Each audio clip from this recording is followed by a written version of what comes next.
दोस्तों, आप सब देख रहे हैं कि काफ़ी लोग पैदल अपने गाँव की तरफ लौट रहे हैं और परेशान हैं, पैदल जाने के लिए मजबूर भी हैं, क्योंकि भिवंडी में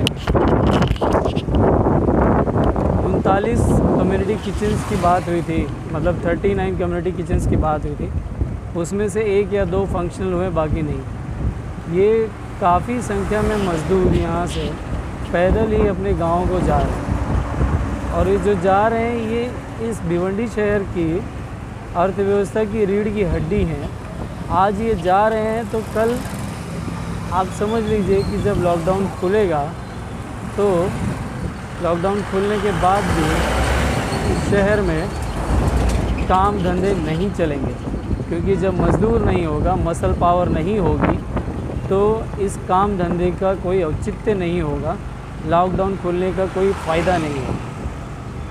अब मैं आगे आप लोगों को ले चल रहा हूँ, थोड़ी भीड़ दिखाता हूँ। भीड़ देखिए और समझिए कि ये जो दिन इनके ऊपर कट रहे हैं, जहाँ ये परेशान हैं, इनके सेठ लोगों ने जवाब दे दिया है इनको पगार देने से। जहाँ आकाश इस तरफ दिखाना, इस तरह अंदर की तरफ चल रहा हूँ मैं लेकर। आप भीड़ देखिए, जहाँ पे लोग खड़े हैं।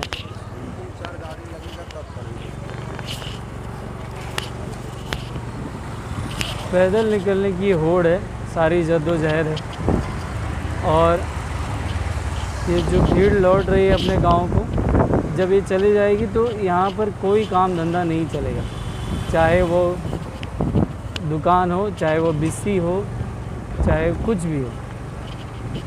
अब इन चीज़ों को नज़रअंदाज करके हर सरकार, राज्य सरकार, केंद्र सरकार अपनी पीठें थपथपा रही है, लेकिन हमारे कंप्लेन करने के बावजूद वो यहाँ कम्युनिटी किचन चालू नहीं करवा पाए हैं।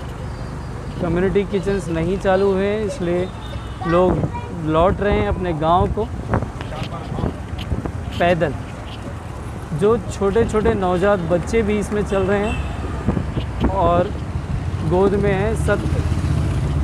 इस समस्या में ये चीज़ एकदम खुलकर सामने आ गई है कि जो हमारा सिस्टम है वो केयर करने में या इन चीज़ों को हैंडल करने में बिल्कुल नाकाफ़ी घोषित हो रहा है। और यह इसलिए हो रहा है क्योंकि जब भी पहले हर व्यवस्था में लोक कल्याण के लिए जो सुविधाएं सरकार द्वारा चलाई जाती हैं, जो भी व्यवस्थाएं आती हैं, उसमें नेता, मंत्री, सांसद, विधायक, आमदार, खासदार, जो भी नगर सेवक, सब पहले अपना हिस्सा तलाशते हैं, फिर उसके बाद बच्चा खुचा जो सरकारी कर्मचारी वो तलाशते हैं, और सारा दिन इस चीज़ में बीत जाता है कि कैसे ज़्यादा से ज़्यादा पैसा घूस में कमा लें। और इसी की वजह से ये सिस्टम पूरी तरह खोखला हुआ है, जिसमें एक छोटी सी बीमारी, जिसमें 135 करोड़ लोग में सिर्फ आज के दिन कम से कम 56 या 57 हज़ार लोग बीमार हैं, उनको हैंडल नहीं कर पा रही, उनकी देख रेख नहीं कर पा रही, उनकी व्यवस्था नहीं कर पा रही। वो इसलिए है क्योंकि ना आपने अच्छे अस्पताल बनाए, ना आपने अच्छे स्कूल बनाए, ना आपने अच्छे सिस्टम बनाया जहाँ से लोगों को ध्यान दिया जाए, ना आपने इस देश को की जनसंख्या को कम करने के लिए जनसंख्या नियंत्रण कानून जैसे ज़रूरी कानून ही बनाए। आपने कुछ नहीं किया। टीवी पर 4 प्रवक्ता 4 पार्टी के बैठ जाते हैं, एक दूसरे को कुत्ते की तरह भौंक भौंक के नोच खाने की कोशिश करते हैं।